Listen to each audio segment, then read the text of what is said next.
పాలు వదిలిపెట్టి అభిషేకం చేస్తున్నాడు. ఈ ఆవు పాలన్నీ అక్కడ వదిలిపెట్టి ఇంటికి వెళ్ళిపోతోంది. ఆవు పాలు ఇవ్వట్లేదు, ఏం చేస్తున్నామని ఆవిడకి కోపం వచ్చి ఆ గోవులను రక్షించేటటువంటి వ్యక్తిని కొట్టించింది. ఆయనకి కోపం వచ్చి మరునాడు మాటేసి చూస్తున్నాడు. ఆ ఆవు వెళ్ళి పాలు వదిలిపెట్టేస్తోంది పుట్టలో. అది సాక్షాత్ శ్రీమన్నారాయణుడి మీద వదులుతోందని బ్రహ్మగారు ఆ గోవు. కానీ నిష్కారణంగా నేను దెబ్బలు తిన్నాను, ఈ ఆవు తీసుకెళ్లి పుట్టలో పాలు వదిలేస్తోందని కోపం వచ్చి ఆ కోపంలో యుక్తాయుక్త విచక్షణ మరిచిపోయి అన్ని దెబ్బలు తిన్నాడు కదా. మరి ఆ బాధ ఆక్రోశం ఉంటాయి కదా, చటుక్కున చేతిలో ఉన్న గొడ్డలి తీసి ఆవు మీదకి విసిరాడు. నేను ఇక్కడ ఉండగా గోవు మరణించకూడదు, నన్ను నమ్ముకున్న భక్తుడు బ్రహ్మగారు గోవు రూపంలో ఉన్నాడు, మరణించకూడదు, నేను కాపాడాలని చటుక్కున పుట్టలోంచి పైకి లేచి ఆవు గడ్డంగా తలపెట్టాడు. కుఠారాణాతి తీక్షణీన తాడితో వెంకటేశ్వర సప్తతాళ ప్రమాణీన రక్తస్ఫూర్తిరభూస్తథ.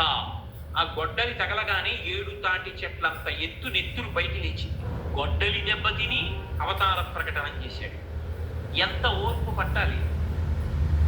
ఎవరి కోసం పట్టాడు అంటే కలియుగం ఆయన నిర్ణయించింది.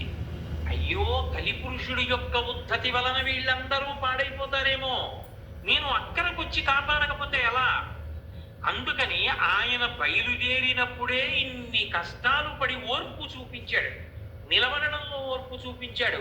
రాత్రి బవళ్ళు అలాగే ఉండిపోయాడు. అందుకే ఆ మహాభారతంలో ఉద్యోగ పర్వంలో విదురుడు రాత్రి వేళ ధృతరాష్ట్రుడితో మాట్లాడుతూ విదురు నీతి అని కొన్ని మంచి మాటలు చెప్తారు. చెప్తూ చెప్తూ ఓ మాట అంటాడు, క్షమించువానికని చావమి పెట్టెదరు అయినంతలపన్ అనూన క్షమయ మెరయు తొలవు ఉత్తమ రూపంపు కోరువారు దల్తురు దాని. ఉన్న రూపం ఇంకా అందంగా ఉండాలి అంటే మంచి మంచి భూషణములు పెట్టుకుంటారు. అసలు పైకి కనపడనటువంటి భూషణములలో గొప్ప భూషణం ఏది అంటే ఓర్పు. ఆ ఓర్పు పట్టడం అన్నది ప్రయత్నపూర్వకంగా ఎవరు నేర్చుకుంటారు అంటే ఉత్తమమైన రూపం అంటే మంచి కీర్తి పొందాలనుకున్నవాడు ఓర్పు పట్టడం నేర్చుకోవాలి.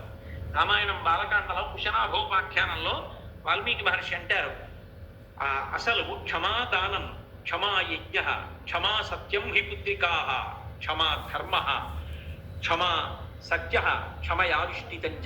ఓర్పు పట్టడమే సత్యం, ఓర్పే దైవం, ఓర్పే సమస్తం. ఓర్పు లేనివాడు లోకంలో సాధించగలిగినది ఉండదు.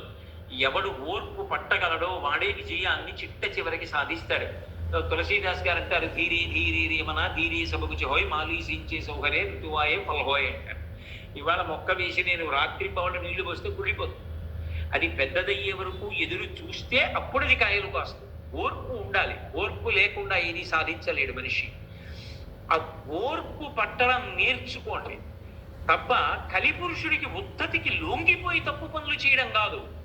ఓర్పు పట్టి మనిషి ధార్మికంగా ప్రవర్తించడం నేర్చుకోండని చెప్పడానికి తాను అంత ఓర్పు పట్టినటువంటి అవతారం వెంకటేశ్వర అవతారం. అందుకే